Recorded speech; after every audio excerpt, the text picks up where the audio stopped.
Hey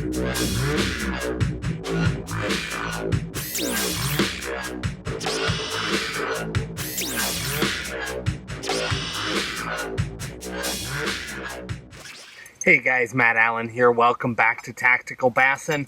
What I want to talk to you guys about right now is a quick tip on boat positioning while you're fishing. I don't know if you guys can see right next to me. I'm going to turn the boat. But you guys see this big point here that I'm laying up against. Now when you're out on the water, how you position the boat, or if you're a bank fisherman, you know, it's going to change things a little bit. But how you position yourself and how you make your casts can be really, really important. Now this is actually something that I recently talked about in that full seminar video that we did, but I can see that the average guy only makes it like 12 minutes through that seminar because it is over an hour or about an hour long. So a lot of you didn't even get to this section, which by the way, you need to go back and do your homework, watch the whole video. But seriously, what it has to do with is, you've heard us talk about swim baits, or you've heard other people talk, and they might talk about throwing out to deep water or crawling that bait back. Or a totally different scenario, throwing a jig. They talk about throwing it right onto the rocks and working it out. And you've got to wonder why. Why does it matter? It has to do with how bass position. The number one thing you need to know about the fish in your lake, and you may be able to look it up online, you might just have to go out and fish and slowly figure it out, but you need to figure out what those bass are eating. The reason that's so important, other than throwing the right bait, let's say that your fish are eating small bait fish or bluegill, crawdads, anything like that. Well, then what you're going to do is you're going to take a bait and you're going to pitch it up there straight to shore, right up on the bank or right up on a point, and then you're going to fish that bait back. The reason for that is that the fish in your lake, because bluegill, crawdads, small bait fish, they hold in the cover, right? They want to stay protected. So your fish are going to sit and face straight into that shoreline, straight into that cover, and they're going to let the fish move between them and the bank, and then they're going to eat them. They're going to pin them in there. That's why you throw straight to the shore. Now, if you're a bank fisherman, it depends on the lake. You may just not have an option. You may be able to throw parallel down the shore. Or if you have a lot of small coves, you might be able to throw from one bank over to the other and fish downhill. Just depends on the fishery that you're on.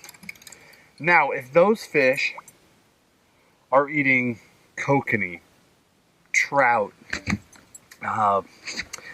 gizzard, shad, blueback herring, anything that roams the open water, well then the exact opposite is true.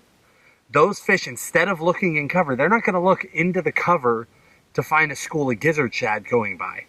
They're going to turn around and they're going to face out to the lake. They're going to look out there in the open water and they're going to wait for them to come by, and then they're going to rush out and get them. Or in the case of a long tapering point like this, they're going to sit farther out on that point and wait for those gizzard shad or kokanee or trout or whatever it might be to go over the top of them, and they're going to ambush straight up. But their food lives in the open water. It doesn't live in the cover, so those fish will face the open water. That's why when we talk about swim baits so much, now again, it comes down to what we're trying to imitate. But that's where we often talk about sitting right up on the edge of that point, throwing that bait out to deep water, and then working it back up that point. Because you want to land out beyond those fish and come up into their face. Now if I have a point like this and they're eating bluegill, and I sit right on the bank and throw out and come up, I'm literally coming in behind that fish. I'm more likely to scare them than I am to get them to turn and eat that bait. But if I throw shallow, work down into their face, they're going to come in and get it. I hope that makes sense for you guys. Positioning absolutely matters, but it has to do with what your fish are eating. And there's not a right answer for a given bait, right?